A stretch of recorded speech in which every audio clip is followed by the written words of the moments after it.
Munang ingon na kung gusto jud ka nga kung gusto ka nga makapot mo yung pangandoy, mag-eskwela. Pero kung gusto ra ka nga makatuon pag ana og YouTube. Di ba? Naman sa YouTube makita. Naman sa TikTok, na sa Facebook. Pero walay diploma makuan. Masada po rito sa YouTube kay dili na ka mahagwa og sulat-sulat. Wala points. Di na ka magkuan og bound. Di ba? Pero dili na nimo magamit ang imong kahibalo sa YouTube kung pagpanarbahon na nimo kay kano kay diploma. Dili kabalo ra ka. Unsay pangitaon ng diploma? Pangitaon ng diploma, isa sa requirements para magtrabaho is ang diploma nimo. Abi niyo ang pag-eskwela kailangan jud ang diploma kay ngano mauna siya ang timailhan nga ikaw nakahuman sa imong pag-eskwela. Ano sila ang nabilin? Ang uban nagapasa na, ang uban nabilin. Ang topic karon is using sa to plural forms of kanang mga irregular nouns. Wala, ipasa na yun. Plural using mana?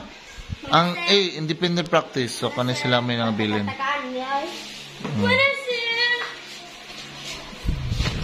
Ako na. Gaga. Na-picturean, happy. Picturean. Iwit lang. What's up everyone? So today is Tuesday and hapon na, tinguli na. Actually, nag-ulan siya o di maklaro. Nag-ulan gid siya. Nag-ulan gid siya, no? No, kusugin ang ulan, no? Gibasa aking telepon sa isa.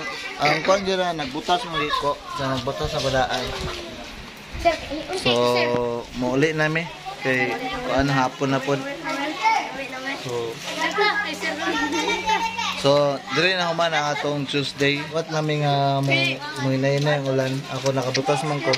Pero marag dili na na siya mo hinay. So, di may paulyaw ni sir. Amay din.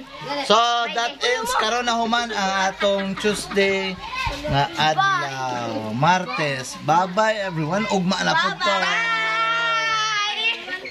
Basikat. Ano yung pag-ulian nga kusog man ang ulan. Maski nakarinkot ka, musunod gapon sa imong lawas ang ulan. Diba? Tanawa nagpakuan gid sa. Sakit kay ka rin. Makahilalan ko ba ni?